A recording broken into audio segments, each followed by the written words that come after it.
சாதம் காய்கறிகளும் பிரமாதம் அந்த கௌரவ பிரசாதம் இதுவே எனக்கு போதும்.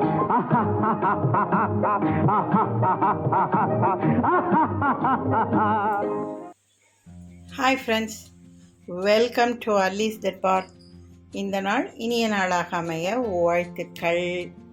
இன்றைக்கி எங்கள் வீட்டில் சண்டே வீக்கெண்டுக்கு ஒரு நான்வெஜ் தாங்க லஞ்ச் மெனு. ரசம், எறா தொக்கு, அவ்வளோதாங்க சாப்பாடு. இப்போ அந்த எறா தொக்குக்கு தாங்க நான் எல்லா இன்க்ரீடியன்ட்ஸ் எல்லாம் நான் ரெடி பண்ணி வச்சுருக்கேன். ஒரு மீடியம் சைஸ் 2 பெரிய வெங்காயத்தை பொடியாக நறுக்கியிருக்கேன். சின்ன தக்காளியாக ஒரு 4 தக்காளியை பொடியாக நறுக்கி வச்சுருக்கேன். கருகப்பிலை. இப்போ இது வந்துங்க நான் தோசைக்கு அரைச்ச பச்சை வெங்காய சட்னியை தாளித்தது கொஞ்சம் மீந்து இருந்தது, அதை எடுத்து வச்சுருக்கேங்க. இதில் என்னென்ன சேர்த்து அரைச்சிருக்கேன் அப்படின்னா வெங்காயம், காஞ்ச மிளகா, புளி, உப்பு, அவ்வளோதாங்க. இதை தான் வச்சு அரைச்சிருக்கேன். நான் புளி கூட லைட்டாக தான் வச்சுருக்கேன், ஜாஸ்தி கிடையாது.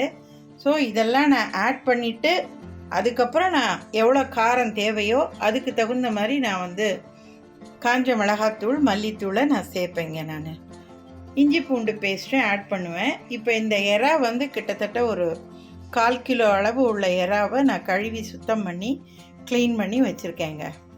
ஸோ இப்போ இதுக்கு உண்டான இன்க்ரீடியன்ட்ஸ் எல்லாத்தையும் நான் சொல்லிட்டேன்.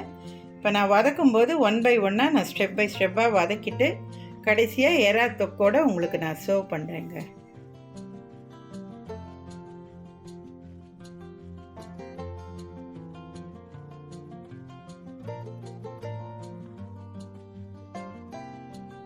இப்போ பாருங்கங்க, இந்த நறுக்கின வெங்காயம், கறிவேப்பிலை, இது ரெண்டையும் இப்போ இதை சேர்த்து வதக்கிட்டு இருக்கேங்க. நல்ல 1 டேபிள் ஸ்பூன் நல்லெண்ணெயை ஊற்றி அதில் வதக்கிட்டு இருக்கேங்க. நான் இது கொஞ்சம் கண்ணாடி பதம் வரும்போது இந்த இஞ்சி பூண்டு பேஸ்ட்டை சேர்த்து அது கொஞ்சம் ராஸ்மெல் போனதுக்கப்புறம் இந்த தக்காளியும் சேர்த்து அதுவும் கொஞ்சம் வதங்கினதுக்கு அப்புறமா நம்ம அந்த அரைச்சி வச்சுருக்கிற அந்த வெங்காய சட்னியும் சேர்த்து அதுவும் வதங்கினதுக்கு அப்புறமா தாங்க நம்ம காரத்தை நம்ம செக் பண்ணிக்கிட்டு மிளகாத்தூள், மல்லித்தூள், உப்பு, மஞ்சத்தூள் சேர்க்கணுங்க. நான் ஸ்டெப் பை ஸ்டெப்பாக ஒன்று ஒன்றா நான் சேர்த்துட்டு உங்களுக்கு நான் காட்டுறேன். இப்போ பாருங்கங்க, இந்த இஞ்சி பூண்டு 1 டேபிள் ஸ்பூன் சேர்த்தேன். அது நல்லா வதங்கினது இந்த பாருங்கள், நல்லா எண்ணெய் பிரிய ஆரம்பிச்சிருச்சு பாருங்கள். இப்போ இந்த நேரத்தில் தக்காளியை சேர்த்து அதை வதக்குவோங்க. இப்போ பாருங்கங்க, வெங்காயம் வதங்கி பூண்டை வதக்கிட்டு அடுத்தது தக்காளியும் வதக்கிட்டு எல்லாம் நல்லா வதங்கி அந்த பூண்டு இஞ்சியோட ராஸ்மெல் போனதுக்கப்புறம் நான் இந்த அரைச்சி வச்சுருந்த அந்த பச்சை வெங்காய சட்னியை இதோட நான் ஆட் பண்ணிட்டேங்க. ஆட் பண்ணி இப்போ இது கொஞ்சம் நல்லா வதங்கட்டும். இன் மீன்வைல் இதில் கொஞ்சம் ஒரு 1/2 டம்ளர் அளவுக்கு தண்ணி ஊற்றி உப்பு காரம்லாம் செக் பண்ணிக்கோங்க. இப்போ இதில் உள்ள காரமே உங்களுக்கு சரியாக இருந்ததுன்னா விட்டுடுங்க. இல்லைன்னா ஒரு 1 டீஸ்பூன் மிளகாத்தூள், ஒரு 1/2 டீஸ்பூன் மல்லித்தூள், மஞ்சத்தூள், உப்பு தேவையான அளவு ஆட் பண்ணி இது திருப்பி எல்லாம் ஓரளவு நல்லா கொஞ்சம் தொக்கா கொஞ்சம் வர சமயத்தில் இந்த எறாவில் போட்டிங்கன்னா அது தண்ணி விடும் உங்களுக்கு. அந்த எறாவையும் ரொம்ப நேரம் குக் பண்ணக்கூடாது, ஒரு 5 to 7 மினிட்ஸ் தாங்க. அதெல்லாம் பார்த்து குக் பண்ணி கொத்தமல்லி கார்னிஷ் பண்ணி இறக்கிடுங்க. நான் அடுத்ததும் காட்டுறேன் உங்களுக்கு எப்படின்னுட்டு. இப்போ பாருங்கங்க, நான் சொன்ன மாதிரி இந்த இதெல்லாம் கொஞ்சம் நல்லா வதங்கி ஒரு 1/2 டம்ளர் வரைக்கும் தண்ணி ஊற்றி வருங்க. இப்போ எல்லாம் தண்ணியெலாம் நல்லா சுண்டி ஒரு மாதிரி இந்த ஓரம்லாம் எண்ணெய் பிரிய ஆரம்பிச்சிருச்சு பாருங்கள். நான் இந்த தண்ணியை ஊற்றுறதுக்கு முன்னாடி 1 டீஸ்பூன் மிளகாத்தூள், 1.5லேருந்து 2 ஸ்பூன் மல்லித்தூள், மஞ்சத்தூள், 1 டீஸ்பூன் உப்புங்க, இதெல்லாம் போட்டு தான் நல்லா வதக்கிட்டு தண்ணியை ஊற்றி இந்த மாதிரி தண்ணி சுண்டி இந்த மாதிரி வச்சுருக்கேங்க.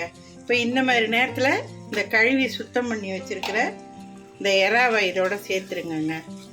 சேர்த்துட்டு இந்த மசாலா எல்லாம் இதோட நல்லா கூட்டாகிற மாதிரி நல்லா வதக்கி விட்டுட்டு லோ ஃப்ளேம்லேயே வச்சு இந்த மூடியை போட்டு மூடி இதை கொஞ்சம் நல்லா வேக விடுவோங்க. இப்போ இந்த எறா போட்ட உடனேயே இந்த எறாலேருந்து கண்டிப்பாக கொஞ்சம் தண்ணி ஊஸ் அவுட் ஆகும். அந்த தண்ணியிலேயே இந்த எறா நல்லா வெந்து போயிடுங்க. இந்த டயத்தில் நீங்கள் திருப்பி ஒரு தடவை உப்பு காரம் இதெல்லாம் சரியாக இருக்கான்னு உங்கள் டேஸ்ட்டுக்கு தகுந்த மாதிரி நீங்கள் செக் பண்ணிக்கோங்க. இப்போ நான் இதெல்லாம் வேகட்டும். நான் எல்லாம் ரெடி ஆனதுக்கப்புறம் எறாவும் எந்த அளவுக்கு வெந்திருக்குங்கிறத நான் காட்டுறேன். இன் மீன்வைல் எங்கள் வீட்டுக்கு தகுந்த மாதிரி உப்பு காரம் எல்லாம் கரெக்டாக இருக்குங்க.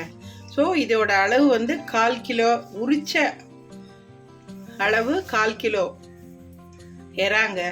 அதுக்கு தான் இதெல்லாம் நான் சேர்த்துருக்கேன். இதோட இன்க்ரீடியன்ஸை நான் டிஸ்கிரிப்ஷன் பாக்ஸில் கொடுத்துட்றேன். நீங்கள் இந்த வெங்காய சட்னியை சேர்த்து தான் பண்ணணும்னு இல்லை, என்கிட்ட கையில் இருந்ததுனால அதை வேஸ்ட் பண்ண வேணாமேன்னு நான் சேர்த்தேன். நீங்கள் அதுக்கு பதிலாக வெறும் மிளகாத்தூள் மல்லித்தூள் மஞ்சத்தூள் சேர்த்தும் நீங்கள் பண்ணலாம். ஸோ நான் 2 விதமான இன்க்ரீடியன்ஸையும் நான் உங்களுக்கு டிஸ்கிரிப்ஷன் பாக்ஸில் கொடுத்துட்றேன் மெஷர்மெண்ட்டோட. நீங்கள் உங்களுக்கு எது ஈஸியாக இருக்கோ அந்த மெத்தடில் நீங்கள் செஞ்சு சாப்பிட்டு பார்த்து உங்கள் ஃபீட்பேக்கை சேனலில் கமெண்ட்டில் போஸ்ட் பண்ணுங்க. ஓகே, எப்பொழுது நான் சொல்கிற மாதிரி இது என்னோட வெர்ஷன், என்னோட ஸ்டைலுங்க. எனக்கு தெரிஞ்ச முறையில் நான் உங்களுக்கு செஞ்சு காமிச்சிருக்கேன். ஓகே,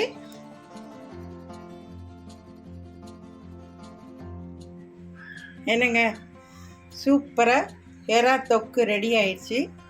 தக்காளி பருப்பு ரசமும் வச்சாச்சுங்க. இந்த தக்காளி பருப்பு ரசம் ஏற்கனவே என்னோடய சேனலில் நான் அப்லோட் பண்ணியிருக்கேன். அதோட லிங்க்கை நான் டிஸ்கிரிப்ஷன் பாக்ஸில் கொடுக்குறேன். நீங்கள் அதை செக் பண்ணிவிட்டு அதே மாதிரியே நீங்கள் தயார் பண்ணி சாப்பிடுங்க. இந்த எறா தொக்கும் ஒரு எறா எடுத்து சாப்பிட்டு பாருங்கள். சாஃப்டாக இருக்கணும், ஒரு மாதிரி முறுக்குன்னு ஆகிடக்கூடாது. எறாலாம் சீக்கிரம் வெந்துடும். அதனால் நம்ம தொக்கெல்லாம் எவ்வளோக்கு எவ்வளோ நம்ம நல்லா தொக்கை ப்ரிப்பேர் பண்ணிவிட்டு கடைசியாக தான் நம்ம வந்து எறாவை சேர்த்து ஒரு 5 to 10 மினிட்ஸ், அதுவும் 10 மினிட்ஸ்க்கு கூட ஜாஸ்தி தான், அதுக்குள்ளரையே நம்ம வந்து பக்கத்துலேயே இருந்து நல்லா கிளறி விட்டு எறாவை வேக வச்சு எடுத்து வச்சிடணுங்க. நான் ஒரு எறா எடுத்து தின்னு பார்த்தேன், சூப்பராக இருக்குங்க, செம்மையா. பா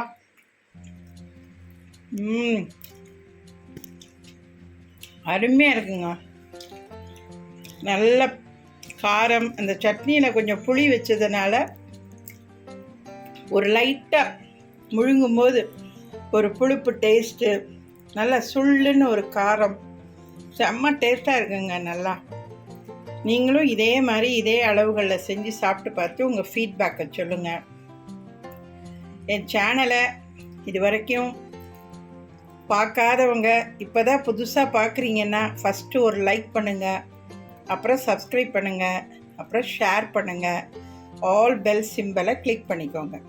ஓகே, உங்கள் ஃப்ரெண்ட்ஸ் அண்ட் ஷேர், உங்கள் ஃப்ரெண்ட்ஸ் அண்ட் ரிலேஷன் நெய்பர்ஸ் எல்லாருக்கும் என் சேனலை ஷேர் பண்ணுங்கள், சப்ஸ்கிரைப் பண்ணுங்கள், எனக்கு நல்ல சப்போர்ட் பண்ணுங்கள்.